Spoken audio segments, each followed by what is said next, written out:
laawol kisal ko laawol peewal e ɓantal. alhamdulillahi rabbil alamin wa sallallahu wa sallam wa baraka ala nabiyhi al-amin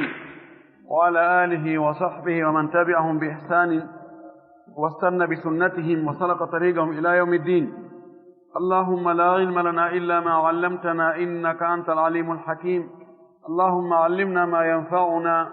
وانفعنا بما علمتنا وزدنا علما. اللهم اجعل علمنا حجة لنا لا حجة علينا. قال المؤلف رحمه الله: واعلم رحمك الله أنه ليس في السنة قياس ولا تضرب لها الأمثال ولا تتبع فيها الأهواء، بل هو التصديق بآثار رسول الله صلى الله عليه وسلم بلا كيف ولا شرح ولا يقال لما ولا كيف. walli fiiɗo ngo wi yo Allah yurmin mo, yurmina karmakoɓe ɓen, wattidange maɓɓe, yurminangen fof hawnade ngal janna towɗon. o wi waalam anndu rahimaka allahu yo Allah yurmine annahu ko haani anndugol kon laysa fi sunnati qiyasun, laataaki ka nder sunna eɓɓindirgol qiisagol. mana ko wiyete qiyas telen ka usuliyankoɓe ka haala arabu tawa alqiyas huwa takdir, ko eɓɓugol huunde, fondindirgol huunde e huunde, inna ɗum ɗo no fota e ɗum ɗo. ɓe inna ɓustu aljurha, mi eɓɓi luggeendi barme on, mi anndi e mbere santimji. ɗum ɗo ka haala arabu qiyas huwa takdir. amma ka usuliyankoɓɓe ɓe inni huwa ilhaaqu far'in bi aslin لعلة يجمع بينهما، أو هو نقل حكم الأصل إلى الفرع لعلة جامعة بينهما، وهناك تعريفات أخرى. تلك أصول ينكو بيكو بيتي قياس ko ƴettugol calunkum bakindira e bindere nde, sabu nandugol ko ɗi kafi kanjiri ɗi, saldu ɗum e bindere nden no nandi ton nokku goo, sabu ɗum inne ɗum ɗo e ɗum ɗo wattidama yandi. mana ko ƴettugol mas'ala mo tawata ñaawore muɗum waɗaka ƴiyal wattida e mas'ala goɗɗo goo mo ñaawore mum ƴi'ina, sabu hino woodi ko ɗi kafi, no woodi ko ɗi nandi. en waɗi misal on hakkunde beere e dorog. beere ko mas'ala ƴi'inaaɗo, ƴi'al no ari wi'i beere no harmi, yani ñaawoore beere nden no waɗa ƴi'al wonde hino harmi. ɗum ko nas alqur'ane, nas hadis. en heɓi mas'ala goɗɗo goo giɓuɗo e ñaawoore muɗum, ƴi'al ala, no harmi ma no dagi, ɗum ko dorog. ɗum noon woni far on, woni salnduɗum. beere nden woni lasli on, woni bindere nde. yon noon ndaaren sen ndaari hakkunde majji en taway ko harmini beere kon ella harminɗo beere nden ko ɓaynde sulinayi. si on tigi suli hakkilkin boni, o waɗay ko tawata jon haqqille timmude watta, kanko kadi tuma o hettoy hakkille wo, o inna ɓe jakka ko min geri ɗum, caka mi wattano ɗum. l'islamu on ko ari ko hiwgol wonkiiji ɗin e haqqille ɗen e jawɗi ndin e teddungal ngal e finde nden. jooni noon ko ɗum ɗo woni sabu ɓerde harmina. ko namonanagol tum wota e yar. kala ko on tigi yari tawi bonnata hakki, tampinta ɓanndu no dagi. jooni noon tawɗen on ella ɗon waɗɗo haa ɓerde nden harmi, on ella ɗon no woodi kañum kadi ka dorogo. wattuɗen jonnuɗen dorogo on ñaawore ko woni kon ka beere, wiɗen kañum kadi no harmi. ɗum ɗo woni qiyaase. o wi ka sunna noon ɗum ɗo gollitirtaake. ka masailu lfiqh al'amaliya alfar'iyya yustamalu alqiyas. يستعمل القياس في الفقه المسائل الفقهية. المسائل الفقهية يستعمل القياس في الفقه المسائل الفقهية. المسائل الفقهية يستعمل القياس في الفقه المسائل الفقهية. المسائل الفقهية يستعمل القياس في الفقه المسائل الفقهية. في إطار واسع جدا كنياوجي فقها pratiqueteɗe gollirteɗe qiyas no gollitire moƴƴe noon ko waɗi no woodi ñaawoji buyɗiiji yantooji e nder gollondire ɗen yantooji tawaɗi alaa no lawnu ko beeɗi ɗaɓɓane ñaawore nden ko bee ndaaren masalaaji woodunooɗi ɗin nannditayɗi e majji nanndu ko woobaki de oori de nannduɗi wiirdata kono teɗen ka aqida ɗon qiyasa alaa ko faani sunna ɗo tenen ka finde ɗum ɗo wattaake qiyas innen awa ɓay ɗum ɗa no nandi e ɗum ɗa jooni yo wattide innen jooni Allah wii mo wowla jooni ɓay en anndaano o wowlirta enen yen wowla jooni ƴetten ɗum ɗo watten ɗa innen no wowlirten noon ko noon Allah wowlirta Allah no mari ñaamo enen kadi en mari junngo ñaamo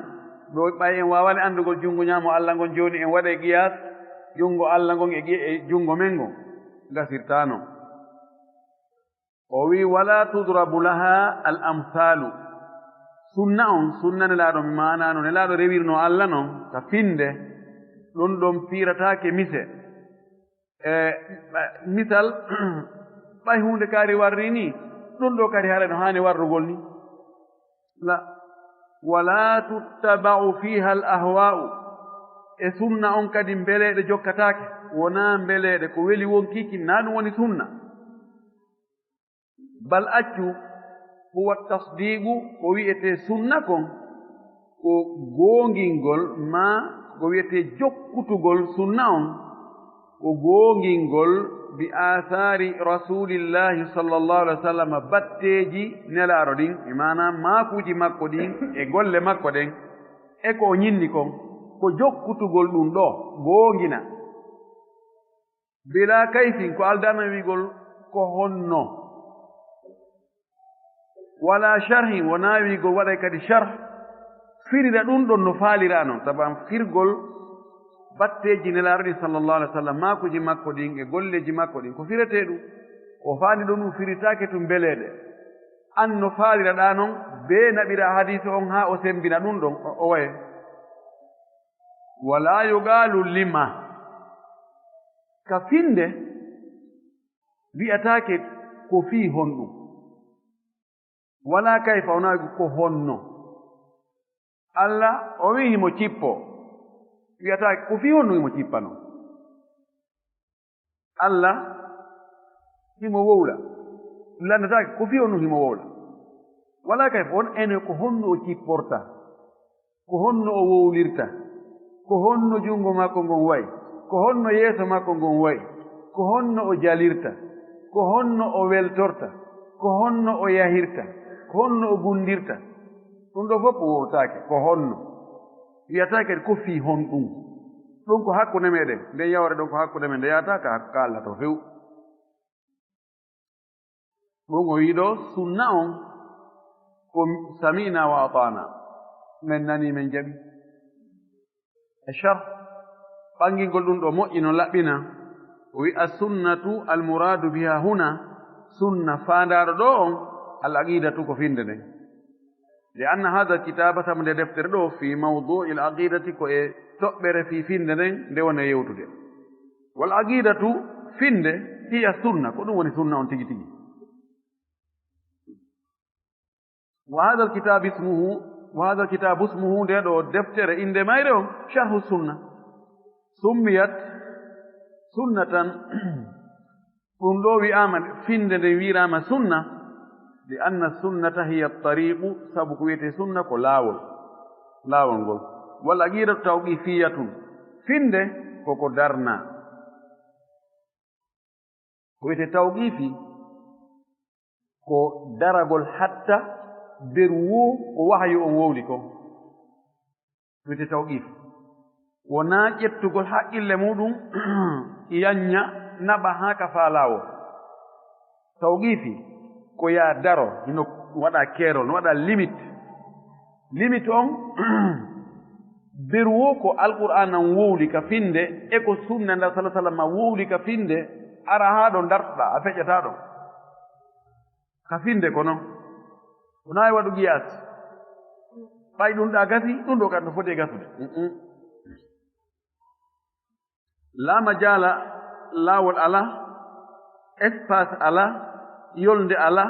li ziyarati fiha ɓeydugol e finde nden abadan mukko madaruha yiilorde finde nden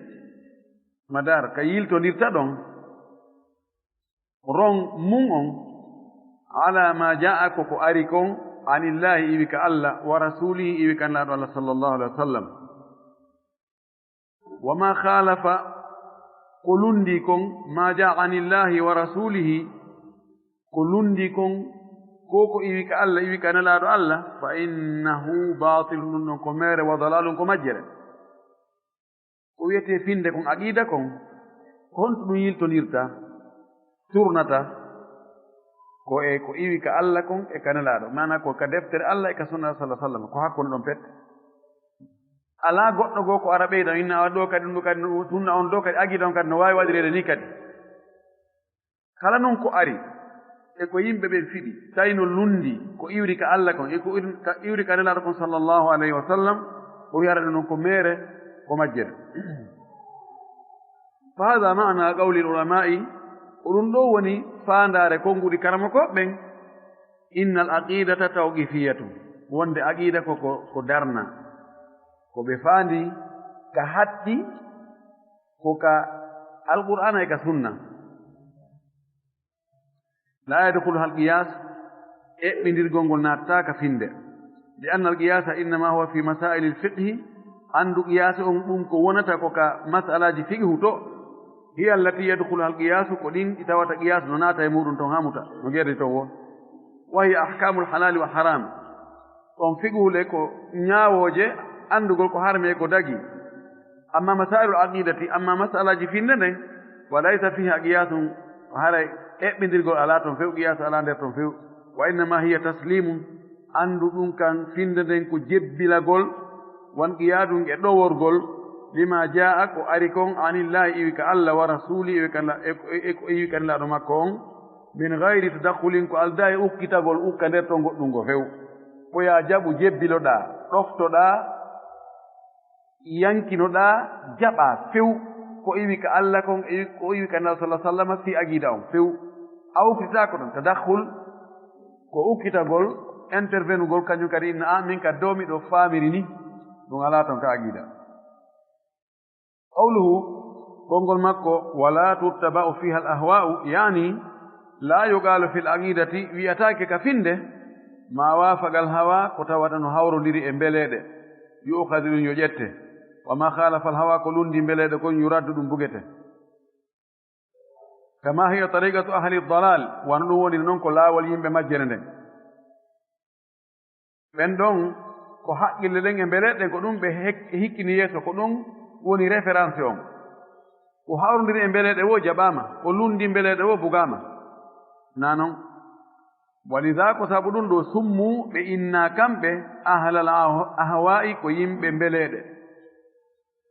qala taala allah towɗo ngo daali baɗa audu billahi min alcheytani irrajim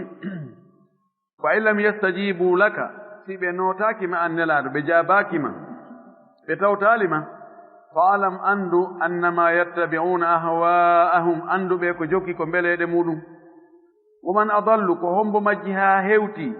mimman ittaba hawahu on jokkuɗo mbeleɗe muɗum be gayri hudan haranaɗe e hoore peewal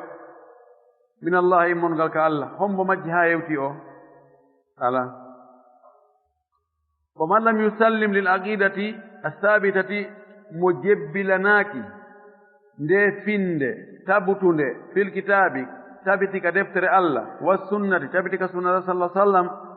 fa huwa oɗo hara innama yattabi'u hawahu andu ko o jokki ko mbeleɗe muɗum goy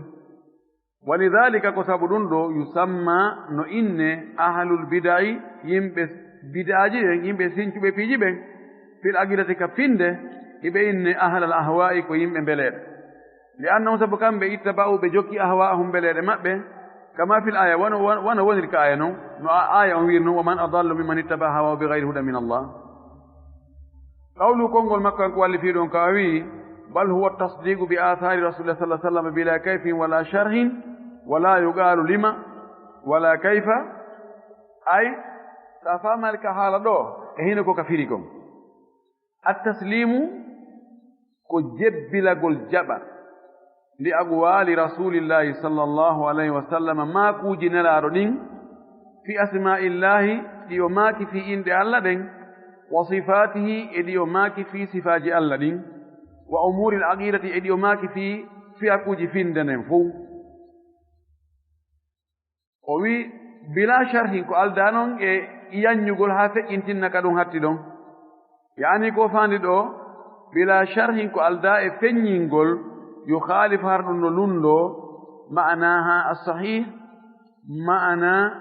إيدو ما كوجي نلادو معنى سلدو وهو الشرح قدون لوني فيروغول الذي نقول يخالف نقول لندي مدلول النصوص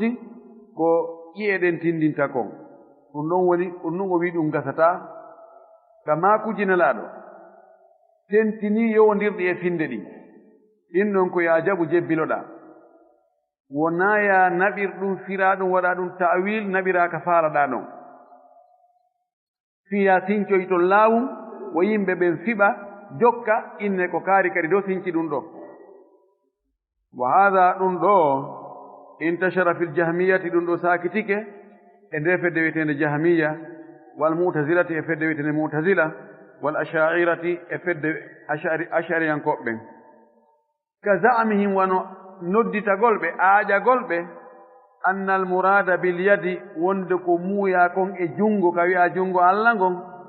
وكفان دادون القدرة كدولة والمراد بالوجه وكمويا يسو ألانغون يسونغون بإنكم مويا دون الذات كجاتي الله أنفو والمراد بالاستواء بيبي akari ko muya wal murada bil istiwa ko muya kon e fotondirgol Allah ka arshi makko beena al istila ko hettugol ko hubindagol ko jogitagol ko laamagol ɗum ɗo woni firirgol maakuuji nelaaɗo ɗin beleeɗe o yiɗum ɗo non ɗi feddeeji lintaɗi ɗo jahamiya e mu'tazila ashaira wa ma shaya'ahum e ko nandi e maɓɓe ɓeeɗo ko ni sifaaji Allah ɗin fof ko ari kon ka alqur'ana e ko ari kon ka maaku nelaaɗo sallallahu alaihi wa sallam ɓayɓe tabintinnaaɗi bee ɓe ɗaɓɓano ɓe ɓoylira ƴi'e ɗen ɓe naɓira ɗum ɓe takkoyo haa ɓe naɓiroya ɗum no ɓe faalira noon o wi wa hada sharhum batilun ɗum ɗo ko firugol ko sharhingol bongol meerewol laysa hada huwa maana hadihi nusus wonaa ɗum ɗo woni ko faanda kon e ɗe ƴi'e ɗo ɗe ƴi'e tindinɗe yeeso Allah ngon tindinɗe jungo Allah ngon tindinɗe e fotonirgol Allah ngol wonaa ka ɓe naɓira ɗo naa ɗon ɗe yaari few fa gawluhu konngol makko bila sharhin yani ko faandi ɗo bila sharhin batilin ko alda e sharhugol hara ko sharhu fenaande amma sharhuha بمعنى بيان معناها الصحيح فهذا حق أما شرح نقول إما كوجنلادو تندين صفاجي الذين عندما كودن شرح ندون دون هراكو بانجينغول معنى مول تيجي تيجي سلو دون دون كو غونغا دون هاني وادي يمبه بن فوفو واتا فامو دي بيجي يمبه فوفو تاف واوغول فاموغول بيجي دين فو e niveau goto ɗum ara towɓe niveau ɓen yo ɓe waɗu sharh ɗeeƴi e ɗo haa ɓe to ani bo ɓe kadi annda ko hono woni ko faanda toon si ko ɗum ɗon no ellaana e muɗum falkalamu walhusumatu waljidalu walmira'u muhdathun yaqdahu alshakka fi lqalbi wa in asaba sahibuhu alhaqqa wa sunnata o wi alkalamu haalawi haala wowlaaka fii jaati Allah o e innde makko ɗen e sifaaji makko ɗen sabu kala ka weɗo kalam wonaa ko haala ka yewten hakkunde meɗen wona haala yewtaaka kadi fii ñaawooje goɗɗe goo ko haala fewtinaaka Allah tigi so innama ilmul kalam ahlul kalam haɗa ko kaaɗo ko ɗum ɗo woni ko faandaa wal husumati e yimɓe e duko wal jidal e yeddodiro wal mira fayin ko pooɗondirgol e wiɗondira o wi ɗum ɗo fof muhdatun koko sincaa yaqdahu shakka no wancina sikke ma no waɗa sikke fil qalbi e ɓernde neɗɗo on wa in asaba sahibuhu hayti tawi jon on sikke ɗon non hawrondiri alhaqa e goonga wa sunnata e sunna hayto hawrondiri e ɗum kono hana toujours mo waɗa eɓɓa itta yaha yiltito tawti ko waɗi ko faandi ɗo jooni e jokkugol cokita ɗi jaati Allah on inɗe makko ɗen sifaaji makko ɗi ene ko honno ene ɗum tawti ko ni wayi ene ɗum ɓay ko ni jooni wi'en wonaa kañum yurno toon cokon noon fof jolda ƴawra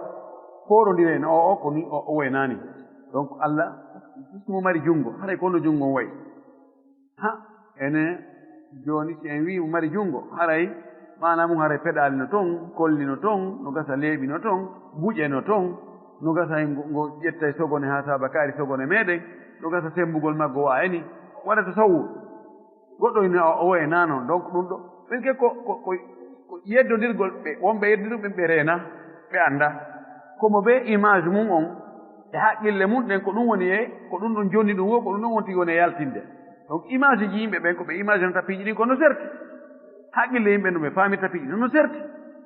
ɓay tun jooni ɓe mahaaki e hoore wahayo on ɓe hatti ɓeru ka wahayo on hatti ɗon ɓe feƴƴanii hoore maɓɓe haqqille maɓɓe fellette ɓe wonaa yeddondirooɓe ko waɗi haqqillaaji ɗi fotata o wi ɗum ɗo noon ɗum ko fuɗɗa hari law ɗum alaa noon fewnu nela sa sallam fewnu sahabaaɓe oye koyte ilmul kalami kon hari alaa few on tumaati ko waktu taslim istilam ko waktu jebbilagol jaɓɓugol ɗoftoo nelaaɗo maaki wonde Allah no mari o sifa ɗo men nani men jaɓi men ɗoftike meɗen anndi ɗum ɗo innama junngo ka haala arab no annda ko wiyetee junngo kon kono noon kayfiye maggo zaati maggo tigi tigi junngo Allah ngon en anndaano no few o wii ɗum ɗo wonaa ko moƴƴi e waɗay roninayi ka ɓernde neɗɗo on sikkitagol si neɗɗo heewi jokkugol cokon no fii jaati Allah on inɗe makko e sifaaji makko miijitoo toon haa lugga wona e wowlugo inna no gasa ko nii wayi no gasa naani yahay haa ɓernde makko nden nde yaltoya kane haanno wonde ɗon o wona sikkitiiɗo ko waɗi ko huunde ɓurde mo owki e mum o waawataa koko ɓuri haqqille makko ɗen الشرح لا نقول له وهذه الأمور إلو بيجي الكلام والجدال والخصومات وأرتون دوغا المراء طبعا الخصومة والمراء والجدال إلو فهد فوق قوتو ويديدو حالوي ويودري عند الله جاتي الله يدن ذقول إلو سون كفيدو allati ɗin ɗi tawata hasalat ɗi waɗiino ɗi heɓike baynal firaqi hakkunde feddeeji kulluha ɗiɗo fof umurun ko piiji muhtasatun fuɗɗaaɗi sincaaɗi wallazi sabbabaha ko sababbini ɗum ɗon ko waɗi ɗum woni huwa ittiba'ul ahwa'i ko jokkugol mbeleeɗe wa man kana hawahu mo woni mbeleeɗe munɗen tawa taabi an no jokki no iwtiri ɓaawo lima jaa bihi rasulu sallllahu alayhi wa sallam ko nelaaɗo addi kon fa innahu no oɗo la yakunu indahu shakkun oɗo taway sikkitaare alaaka makko wala mira'u wona weñje wala jidal wona dukudugol foɗondirgol wala husumatu wona fayin sonkugol li annahu sabu oɗo kanko musallimu o jebbiliiɗo mungaadu ɗo worɗo himo jebbilani ko iwri ka Allah kon e ka nelaaɗo himo ɗo wori ɗum o iwtiri ɓaawo ɗum oɗo alaa sikki sakka ko ɓe jooɗi ɓe to no acci ɗum no ɗon no ɗaɓɓirana haqqille muɗum haa anndugol Allah tigi hara rewaali e konngudi Allah ɗin rewaali e konngudi Allah sallah sallam ɓe majjay tum qala taala Allah to oɗon o wi'i fa imma ya'tiyannakum minni hudan si tawi aroyi argol e moɗon immorde e am peewal e wonoyi peewal ari e muɗum hara ko e am peewal ngal iwri mana hara ko yon tigi yo jogo ɗon faman ittaba hudaya mo jokki peewal angal fala khawfun alayhim wala hum yahzanun ɓeeɗo kulol ala e hoore maɓɓe ñande hulɓinoyi ɓe wona sunotoɓe yi'ugol ko faalaara heɓaali ɓeeɗo hum ahlu taslim yimɓe jebbili ɓen jaɓuɓe min samina wa atana min nani min jaɓi o wi faman ittaba'a hudaya fala yadillu wala yashqa mo jokki peewal angal o majjata o malkisataake almas'alatu mas'ala on ɗo mas'alatu ittiba'in ko mas'ala jokkutugol wanqiyaadin e ɗoworgol wa taslimin e jebbilagol honɗum jokkete ɗowore jebbilane li amrillahi ko yamirore Allah wa rasulihi e yamirore nelaaɗo makko on min gayri jidalin ko alda e dukkugol e ɗum wenja wa mukhasamatin e tonkoji o nani o koni wa ma waga ahlu dalali iyanaali yimɓe majjere nden fil khusumati e dukoji wal jidali e wenje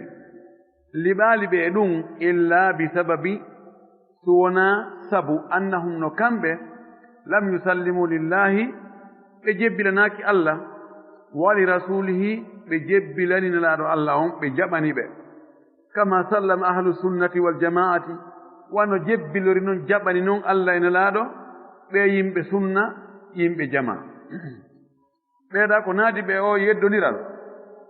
e dukowi walli fo defte ruttindira o koni o naani meɗen men jaɓi ɗum ɗo o haqqille jaɓa ɗum ɗo ko defi ɓe ɗum ɗo ko angal jebbilanagol Allah ko Allah wi'i kon wonde himo mari ɗum ɗo ma himo waɗa ɗum ɗo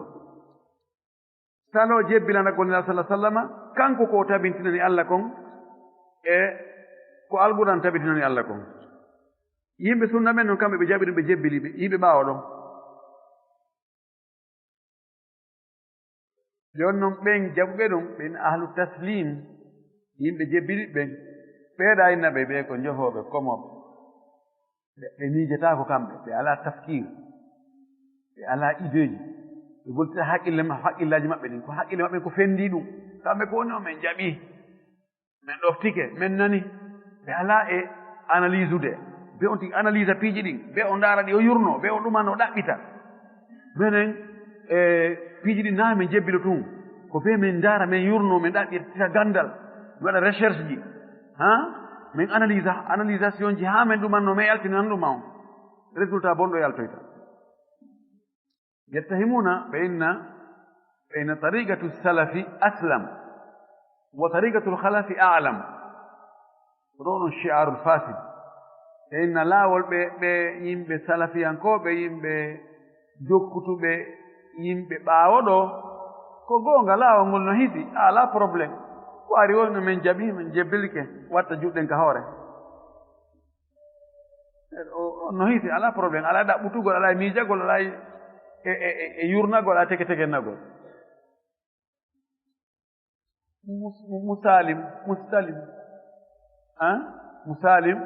musallim ɓeyni o kono woko laawol iwtirɓe ɓaawo ɓen woni ahlul jadal ahlul kalam woko ɗon gandal ngal woni par ce que ɓen ɗon ɓe analyse e piiji ɗin ɓe fendaaki ɓe anndi ko fewndi ɓe ɗaɓɓita e piiji ɗin ɓe yaada e aduna on ɓe ndaaray ko fewndi kon fewno ɗon ɓe naɓida e piiji ɗin fof koni ka haala ɗo ko haala haqiiqa ha lugguka fewndika kadi wonka kadi tigi tigi kala mo tawata no jaɓi jebbili wonde ka finde wona yen ɗaɓɓutu na yen créy wona yen siñcu ko yen rewtu ka ɓeya rewno ɗon wowɓe noon ɓen fof ɓeyna ɓe ko yimɓe ɓawɗo noon ko yimɓe ɓawɗo tatewɗo ɓen mara ganda ɓe fina ko ɗum ɓe tumirte nam wa inni walidhalika ko sabu ɗum ɗo tajidu a taway ahla sunnati wal jamaa ɓe yimɓe ɗo kan walillahi alhamdu en yetti allah allah tawara koye ɓen jeyaɓen a tawa ɓe ɗo muttahidina hiɓe woni gootu ɓe fof ka finde sa immi keɗo a yahi haa hontode kala ka tawata ko yimɓe ahlu sunna wal jamaa jokkuɓe salafu ɓen a taway an ko fiɓuɗa ɗo kon sa yahi toon a tawa kamɓe kadi ko ɗum ɓe fiɓi ko fiɓuɗa kon ka inde allah e sifaji makko ko ɗum tawata ɓen kadi no fiɓi ko fiɓuɗa kon ka ko doriye sa yahi toon kadi ko ɗum tawata ɓen no fiɓi ka fitnatul qabre ka ummital ka hasbore e ɗi fof a taway an e ɓen toon fof ko ɓe gootu yedde ala siko windoɓe ɓen wallifotoɓe ɓen wallifiɗo siko mo char mashrik e mo maghrib on ko windi kon a taway fof ko gootu duko ala kono ɓe to feddeji ɗiya a tawa joni jahmiyankoɓe no tabintinni goɗɗum mutasila en no riiwi ɗum ma mutasila en tabintina goɗɗum jahmiya en riiwa ma ɓeɗa tabintinna achaira en riiwa jidaade yeddundal tum ko fi on ɗum ko mbele ɗe ɓe jokki ko welata oɗa ko welata ɗum na ɗum welata oɗa ko haqqille ɗen ɓe ardini yeeso ɓe inni tigi on haqqille ɗen ko kanji woni référence si wahyu ari ko haqqille ɗen ndaaru ene ko o wahyu addi ɗo ko wahyu on wowli kon mana ko alqur'ana wowli kon ma ko hadis wowli kon est ce que haqqille no jaɓi ɗum ɓeni si haqqille no jaɓi ɗum ɗo wayi haqqille no jaɓi min jaɓi ɗum ɗo tawi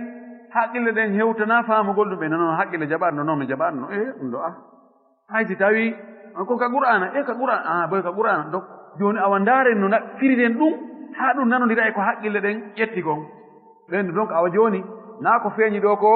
na ɗum woni ko faanda ɗon ko faanda kon ko hunde kaari ta'wilul fasid tawa hiɓe lurɗi moƴƴi noon o wi laysa baynahum ikhtilafun ɓeeɗo yimɓe ahlu sunna wal jamaa ala hakkude maɓɓe toon luural fi amri l aqidati ka fiyaake finde innama alkhilafu anndu yedda ko woni ka finde inda alfiraqi addallati ko ka feddeji majjurɗi ɗum woni qala taala allah towɗon o wi wa in tawallaw si ɓe hucciti ɓe ɗuurike ɓe kuɗɗi ɓe salike jebbinanaade nde finde ɗo fa innama hum fi shigagin anndu ɓeeɗo ko e luural woni ko e sertugol woni ko e yeddodiral fasayakfikahumullahu allah o yonete ɓe wa huwa samiul alim ko nanowo kanko woni nanowo kanko woni gandowo wa misdagu hada ko gonginta ɗum ɗo fi ayatin ukhra koye aya goɗɗo goo ko allah wi wala tattabi'u subula wota on jokku laawi laawi fatafarraga bikum saanga ɗinɗon senda on an sabilihi ga lawol allah fewugol ngol so on jokku laawoy ɗuuɗu koye si on jokki koye accintinnayi on sendayi on feccay on hara on jokkaali laawol allah ngol dalikum ɗum ɗo wassaakum mbi ko ɗum o yamiri on kanko allah la'allakum tattaquuna no gasa on hulay allah so on anndi ɗum ɗo holli laawi ɗi pottina yimɓen naɓa ɓe ɓe potto laawol allah ngol qawlu konngol makko kanko walli fii ɗon wa in asaba sahibu lhaqqa wa sunnata ay fa huwa muqti'un oɗo ko faljuɗo li annahu sabu kanko asabahuma o hawrodiri e ɗiɗo ɗiɗi min gayri tariqi sahih kono na e laawol feewngol ngol o rewi o anndi jooni wano ka mathématique ya yaltina résultat ɓe lannduma jooni ɓe inna سين 3 زائد صاد 4 زائد داء 12 يساوي كم؟ على حق من قوسه في وضع بكم دو مربع تندو فيها هبو ريزولتاهم gata winda e tableau on fuu haa o heewa tawa résultat on ko sin sad isnayin hun dow si tawi a rewali procédure haan ɗon a taƴindoyke tun a windoyi résultat tawi ko kanko tigi ko ɗum woni ko ɗaɓɓa kon kono a rewali laawol no wallidira noon ya rew ko zéro henndotoɗa ko ɗum o faala a wiide ɗo mo jokki o tariqul jadal no gasa par hasard sudufa o hawroya e masala on o inna a donc min mantique on mi taw ɗum ɗo zaid ɗum ɗo naagis ɗum ɗo no fota e ɗum ɗo taw ko wi no fota résultat on taw hi sunna on ko ɗum wi'i kono sunna on kañum ko wiino ƴetti ɗum ɗon ka alqur'an maaka maakon la sallah sallam direct wota wi a takkoyto rewya haqqille maɗa inna ɓay ɗum ɗo rewi ɗum ɗo si ɗum ɗo waɗi ni ɗum ɗo mo yalzam ɗum ɗo ɗum ɗo kadi yalzam ɗum ɗo a joni résultat on ko ɗum ɗo ɗum waɗi o wiɗo hay si tawi jon ɗi laawi haqqilleyankoji hay si ɓe hawrodiroyi e résultat moƴƴo ɓe hawrodiri e sunna e goonga kono fahi ko ɓe majjuɓe fi on ɗum wona laawol ka ɗum rewanteɗon ɓe rewani ɓe hoccu ɓe no jeyano e ko tampinnomi ka mathématique mi hewti sudan tawi bidaati musjatun fi riyadiyat tawi bagage angon ka mathématique hari ɗuuɗa foti dow kun tedda mi yahi mi tawi noon ɗum ton ko madde asatiya ko matiére jo fondamental jo mo tawata bee o tawe mum kono min fadlillahi alayya matiére ji jangete luttuɗin fof mbiɗo waawide haa heddanimi matiére ji kesi mathématique on science on histoire on géographie ɗiɗo jogi probléme man amma nahu en sarf en balaga en fiqhu en hadise en qur'ana en ɗiɗo mi ala muskila e mum few mi tati ɗum fof mi wallini ɗo mi waɗi tarkis mi concentré e ɗiɗa matiére ji mi daari wallitoɓe ɓe wallitini o joni mi anday réponse on ko ɗum ɗo direct kono mi andugol ko be kun ɗo ɗuyteɗo kun ɗo watteɗo waɗe ɗuma parenthèse ɗo ɗum wondi e tawi ɗum no mi famali mi yaha mi ƴetti tum fayda mi simi waɗi ga soalo mi windi soalo min na jawabum ko hunde kaari résultat net waɗa ni croix son joni ɗum ka examen arano lewru aranuru ɗum kono he ɓay feƴƴiɗo mi yiiti laawol ngol mi anndi ko honto ɗum rewante mana mum goonga kan ka finde ka aqida wona haqqille maɗen tun rewrata haa hewta résultat o wahayu on ko yo haqqille maɗen e faale ma on fof e ideeji maɗin fof ko yo iwtir ɓaawo wahayu on wona yeeso yonnanoma haa hawroya e goonga kan amma so acci wahayu on ɗon a turni a woni goltigol haqqille a wonjitiron laawi haa no gata ƴawoya tun sudfa tan musadiful haq tawa hino goonga kan ka waali haqiqa goonga no gata Allah perdintama Allah yoɓete kono annda ko accuɗa wahayi on ko nannguɗa e haqqille ma tun calcul ji maɗa tey an ko falɗa andirde Allah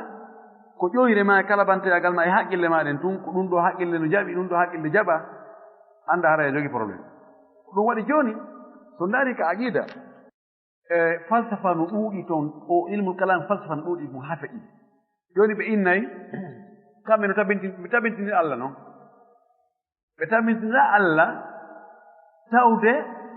alqur'an no wi Allah no woodi ma hadis no wi Allah no woodi ɓe wi non non amen nano no jaɓata ɗum hono ɓe tabintini wonde Allah no woodi ɓeyni bon ɗanun on no wi'i luwa on no wi'i ta haqqille kala ko yiiɗa no woodi andu no woodi ko woodini ɗum woodanta hoore mum kañum tun ɓeyni ɗum ɗo ɗanun aqli haqqille ko ɗum jaɓi jooni noon ɓe rewri ɗon ɓeyni jooni no woodi piiji woodaani hino leydi ndin hino kammungu hino kootoɗe hino naange hino yimɓe ɓen hino daabeeji ɗe hino ndiyan hino ɗi piiji fof no woodi ɗiɗo neɗɗo hay gooto ma jinna wi hay gooti wi'aali ko kañum moƴƴini ɗum haa heddi wonde Allah kanko o déclari wonde ko kanko moƴƴini ɓen donc jooni ɓayo heɓaali munase heɓaaki goɗɗo goo déclare ɗo kañum kadi wonde kañum moƴƴini jooni ko kanko tun wi kanko moƴƴini donc jooni en anndiri ɗum moƴƴinta hoore mum donc jaɓanen ma awa himo woodi par ce que ko waɗi kon no woodi huunde wi'aali kañum waɗi donc haray kanko emo woodi ɗum ko tourna moolanaaɗo kono kamɓe ko noon ɓe jaɓita fiiji ɗin ko ɗin ɗawaninuji ɓe jokki ko ɗum addanoyɓe jidal e husumatiji molnaade o wi ɗum ɗo ko falja tayib o wi li annahu sabu kanko asabahuma min gayri tariqi sahih sabu o hawrodiri e goonga kan e sunna on kono na laawol sellugol ngol o rewi li anna tariqa sahiha sabu laawol sellugol ngol fi andugol sunna on anda goonga kan huwa taslimu ko jebbilanagol Allah wa adamul khawdi angal jumpugol ukkagol yollagol e fii Allah on nder ton ka inɗe makko ka sifaaji makko ka jaati makko wal jidal e duko wal mira e weñje alladi ɗen weñje ɗe tawata yashhanul quluba hebbinayi ɓerɗe ɗen sikkitaare e miijoji bonɗi wa yab'ath ala al ahqad ɗum kadi ɗe ngal yeddondiral e dukowi tenen ka finde hebbinayi ɓerɗe ɗen immina memmina ngaynguuji hakkunde feddeeji ɗin ɓeɗan ko ɗon anndi woodi e feddeeji ɓe tawata ɓe ruttindiri haa ɓe no wi'awya ko keefeer bal ari piirooji wartindiro wa dahabati l anfusu wal amwalu wal a'rad wonkiiji saami e muɗum jawle boni e muɗum teddule iwi e muɗum si honɗum sabu ukkagol ka haanno ka ukkeede o wi wa yab'athu aydan ala ashaddi min dhalik wa ala ashadda min dhalik no immina kadi no memmintina no wurnita kadi ba'ath ko wurnutugol ko immintinnugol ko memmintinnugol no immintinna kadi ko ɓuri sattude e ɗum ɗo ko wiya ɗo ko wa huwa takfir ɗum ko heeforɗinnugol bi anna alfiraqa addallata sabu ɗi feddeji majjuɗi yukaffiru ba'duha ba'dan yoga e majji no heeforɗinna yoga wa yudallilu ba'duha ba'dan yoga e majji no majjina yoga e majjina ɓe koɓe majjuɓe kullu hizbin bima ladayhim farihun fedde ɓe fedde no weltori ko jogii ko no ena menen ɗo so Allah jaɓi ko ɗo koɓe jogi ko ɗum woni kanŋe ɓeyde no noon koɓe jogi ko woni kanŋe ɓe nanndi no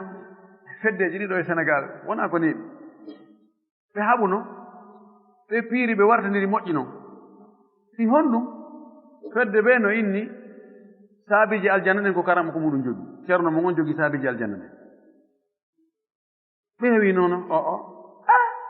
on naagonga mon anen ceerno amen no ɓuri ceerno mo woni ngaynguuji heewi ka ɓerɗe ɓe nangoni ɓe piiri haa gouvernement naɓi intervention ɓe ukkiti ɓe senidiri ɓe fedde ɓurde haqqille nen seeɗa ɓe inni gasi menen min jaɓi ko ceerno moɗon jogi saabiji aljanna min jaɓi ɗum ko woni tun ceerno mo sayi uttoye aljanna on wo tawa minen e ceerno amen e nder ton ɓeya inni gasi min wakkilike ɗum minen noon ko minen jogi saabiji ɓe inni gasi minen kadi on sotte tawa men e nder ton kullu hizbin bima ladayhim farihun haala ɓutti na ɗayni ni ɗayni sama kala hay saabi pale on goɗɗo wiyata ɗon pale on kale pale présidentiel on fedde go wiyata ɗon ko ceernojo mum o jogi saabi pale on wiyata ɗum tawi hay saabi pale on ɗon ceernojo on wawata jogade pale Allah on ɓe jogoto saabi je on ɓay Allah kanko mo muññi on waɗi pijiɗi fof no rewne hoore makko ɗon o fanka o wi kullu wahidin kala gooto ya'tabiru himo tasko anna ma huwa alayhi wa sahih woni ko woni mum kon ko ɗum ɗon woni ko selli kon amma ahlu sunnati wal jama'ati amma yimɓe sunna ɓen yimɓe jama ɓen alladina ɓen sallamul amra ɓe jaɓi huunde nden wonɗa dow ɓe ɗo wike ɓe ɗo wori kadi huunde nden ɓe jaɓi wonde Allah subhanahu wa ta'ala ko o wi'i kon ka deftere makko o sifori hoore makko ɓe jaɓi ɗum ɗo ɓe jaɓani ɗum Allah ɓe jaɓani Allah sallallahu alaihi wasallam kadi ko sifi Allah kon beru ko sifi Allah kon ɓe ɗo wori ɗum ɗon fa innahum no ɓeeɗo lam yahsul baynahum iyanaali heɓaaki hakkunde maɓɓe khilafum yeddunal walillahi alhamdu en yetti Allah Allah tawara ko ɓen tawɗen wala yukaffiru ba'duhum ba'da yoga e maɓɓe heefoɗɗinataɓeya wala yudallilu ba'duhum ba'da yoga e maɓɓe majjinta yoga inna ɓen ɗon ko majjuɓe bal yusni ba'duhum ala ba'din accu kan woɓɓe goo mantay ɓeya wa yaqtadi ba'duhum bi ba'din yoga e maɓɓe ñentinayi yoga li'annahum sabu kamɓe ala tariqin sahih ko e laawol sellugol ɓe woni innama tahsulu al ihanu andu ko heɓoto konnaaguuji ihan hegde e ihin ko gootum innama tahsulu al ihanu wal ahqadu andu ɗi ngaynguuji e konnaaguuji ko heɓoto wa takfiru e heeforɗinnugol ngol wa tadlilu e majjingol ngol ɗum ɗo ko heɓoto ko bi sababi mukhalafati l haqqi ko sabu lundagol goonga kan mo lundike goonga jokki mbeleeɗe muɗum ɓayi ko ɗum welatanmi ko ɗum mi watta o ɓen jokkuɓe ɗum ɓay faaleji maɓɓe ɗi wonata gootum suma faaleji ɗi luutondiro e wo ɓerɗo ɗen luutondira e jooni ko pellet wal ahdu bil ara'i ƴettugol pehe wal afkari e miijooji ideeji la shakka sikke ala anna kulla wahidin wonde kala gooto yuridu himo faala an yantasira li ra'yihi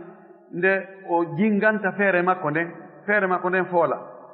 idee makko on ko o faala kon ko o yiɗi kon ko o jokki kon ko o semmini kon ko o tambiti kon sako makko oɗon ɗon ko jinganta wala yaqbalu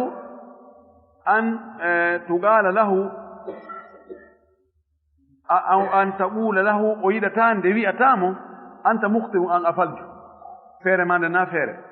ide ma o moƴƴa miijo ma ngo moƴƴa laawol ngo sincuɗa ngol na gongawol o yiɗa ɗum maana hada ɗum ɗo ko firi annaka tattahimu aqlahu binnaqs wonde sa wi ɗum haray ɗum ko firi wonde a tuumi haqqille makko ɗe no ɗuyti wa huwa la yarda bi hada o weltota ɗum few o addi feere o jokki nden feere inna non a falju oyna a ɓuran haqqille a ɓuran feere a ɓuran ƴoyre a ɓuran ganda a ɓuran o wi'i lakin kono ida qulta li sahibi lhaqqi kono si a wi'i jon goonga kan jokkuɗo goonga faalaɗo goonga ida akhta tawi o faljoyi e masala hum goo a inni mo anta akhta'ata addalila an a falji dalil ɗo akhta'ata sunnata a woopiti sunna on ɗo fa innahu yaqbal oɗo o jaɓay li anna qasdahu sabu faandare makko alhaqqu ko goonga kanko ko goonga o ɗaɓɓiti o anndino jooni ka o yahunoɗa jaka ko faljere o anndi goonga kanko ɗo woni o akkitay o waɗi na feere makko nde woni jingande wona faale makko woni jingande kono jinganowo faale jinganowo feere jinganowo idée muɗum jinganowo intérêt ji muɗum oɗo o famondirtake goy o jaɓata yiltade few jooni noon ɓay faaleji ɗi no serti ko jingana kon no serti ko pelletti jingamɓe ɓen ɓe sertay pelletti ɓe serti oɗo jingani ɗo oɗo kadi jingani ɗum ɗo wona min men amen a ɓurala o amin min a ɓura o woy ɓe ma ɓe ɓuraɓe amɓe allahu mustaan amma oɗo jokkuɗo goonga kono o faljoyi e masala goo o woopiti dalil o anndali dalil on ma o waawali dalilode dalil on oɗo sa innimo a woopi dalil o ndaalil o tawi hiija ka woopiti dalil on o falji e sunna on o jaɓay sabu ko faala ko goonga wa laysa qasduhu faanala makko nde wonaali al intisaru li ra'yihi e jingal ngol feere mum nden e tambitagol feere mum nden fa ida qulta si a innimo ya fulanu ko an yo kaari anta akhtata sunna a falji sunna on ɗo wa akhtata dalil a falji dalil on fa innahu no kanko yaqbalu o jaɓay wa yataraja o yiltito ɗum waɗi sen ndaari wono alman ɓen imam malik o waɗi fatwa o inni jartugol hakkunde kolli ɗin ka salligi o wi ɗum ko bida o wi hada tanattu'un fi ddin o wi ko luggingol ka diina noon sattinangol hoore mum sasa a ñeɗi ndiyan ɗan ɗo nde a sooɗo a ñeɗiɗan ɗo nde wuyɓaade iɗa surmaade iɗa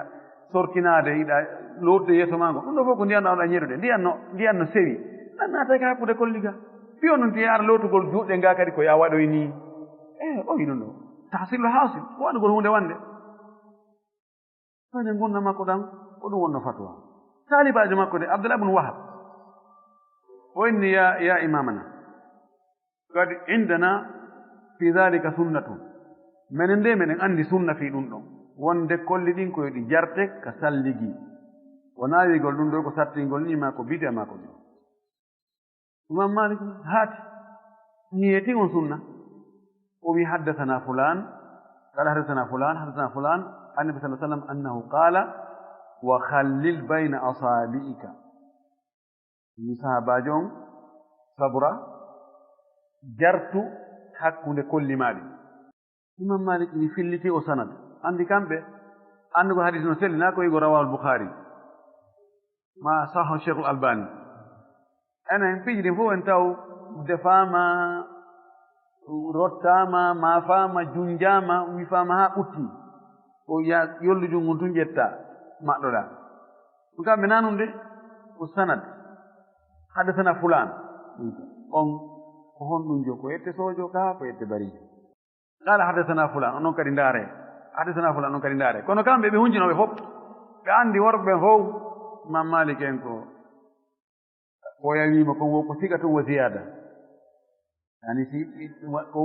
goɗɗo laɓɓinte taskiya inne joni o ko hoolaɗo ɓe inna huwa siga o hoolaɗo o wiwo ko hoolaɗo e ko ɓeydi kadi hoola ha ɓeydi hoolaɗo nde ɓay o gayni abdoulah bne wahab o gayni sanadu makko on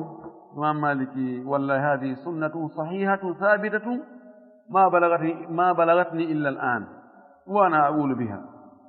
o wi wallahi ko sunna selluɗo ni tabutuɗo selluɗo ken wallahi hari o hewta allah sina jooni minanaɗo hari hande wallahi ko oɗo mi ƴetti kono kanko imam malik kanko goonga o ɗaɓɓayno wona jingal ngol feere makko ɓaati ɗum hum wadde fatwa ɗum ɗa wiye jooni aɗa no herti ari ɗum fof no wolande yimɓe fof ko andi jooni awa position on tigi on telen ɗon noon ko mbiɗa jooni yiltagol ɗon kadi hay ɗum ɗo jooni mi yilti tigi e ko gonnoɗo ko awa woni ha yiltito ɗamina ɗum ndi maskul e hoore kufuje ɗen kadi haa ko seeɗa ni o ma yaali imo wadde fatta wonde masgol hufu ala few montanoma ayatu alwudu'i on aya arɗo on ka suratu almaida ya ayuha alladina amanu ida qumtum ila salati faghsilu wujuhakum ɓen ko ayatul wudu o wi on ɗon aya ko on ɗon monti fii kala ko wiyeteno maskugol e hoore hufuwal oyi ko goonga hari hufu no maski e hoore mon kono ko ada on aya ɗon cippade o jokki ɗum haa ka tak ko lannugol ngurdam makko o yoyi hadis mo tawata filliɗo on ɗon hadis on ɗon sahabajo o wi mi'i nelaaɗo sallllahu alayhi wa alihi wa sallam no maska e hoore huffuwal muɗum o ndaari o tawi oɗo sahabajo filliɗo ɗum ɗo ko naata l'islamu hari o aya to cippino ke neeɓi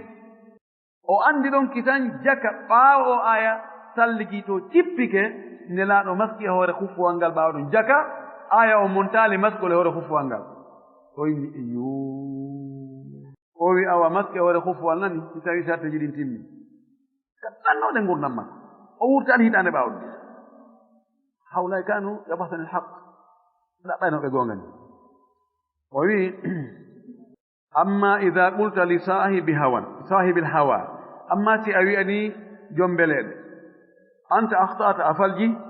fa innahu yaghdab oɗo o tikkay seytinay wa yashtaddu sattina tikkere nden wa hadihi alamatu ahli l ahwa'i ɗum ɗo ko mande yimɓe mbeleɗe anna kulla wahidin wonde kala gooto yuridu ino faala an yantasira li hawahu nde o jinganta mbeleɗe makko ɗen amma sahibul haq amma jon goonga fa huwa yuridu oɗo ko faala kañum an yantasira lil haqqi ko yo jinga goonga kan wa huwa yabhasu anil haqqi himo ɗaɓɓita goonga kanko wal hikmatu gandal ngal faamu goonga dallatul mu'mini ko ɗum ko majjirɗum julɗo aynama wajadaha kala wo ka o yi'i goonga kan ka o yi'i hikma on akhadaha o ƴettaki tan hay si tawi ko e hunduko mo o añi wowli goonga hari o anndano goonga kan no majjiri mo o nani ɗum e hunduko gaño makko o ƴettay o jaɓa o nani ɗum e hunduko mo o ɓuri o ƴettay o jaɓa o nani ɗum e hunduko fayku o ƴettay o jaɓa ko ɗum woni ma'namu e hikma on ɓe wi hikma ko andugol goonga anda ko honno goonga gollitirte faamu ɗum ɗo no majjiri neɗɗo ko neɗɗo andi wo ko neɗɗo andi wooday ko o anda ñande goo o yi'oyay goɗɗum ko anda e junngo goɗɗo wa fawqa kulli dhi ilmin alim kala ganndo no woodi ganndo goo wonɗo sengo dow makko jooni noon ko wiiraa ɗo hikma on no majjani julɗo ko konko annda hikmaaji ɗi o anndaa ɗin goongaaji ɗi o anndaa ɗin daliji ɗi o anndaa ɗin masalaaji ɗi o anndaa ɗin so o yii ɗum e juuɗe mo o yi'i wo yo ƴettu ko kanko jeyi goonga kanko han jeyi ka yiɗaa o kuton o keɓal anndi kono noon jokkuɗo mbeleeɗo o jaɓataa ɗum koy o yahi goonga kan wena noon ɗum ɗo ko beruɓe ɗin ɗo na haccitande am bal no woodi e julɓe ɓe tawata ɓe annday hadis selluɗo keñ wonɗo ko sahih boukhari ma ka sahih muslim ma ko muttafaqun alayh ɓeyna tigi tigi on goɗo ko gonga ko hadisi goy kono haraygol tigol no satti ɓay ɗum ɗo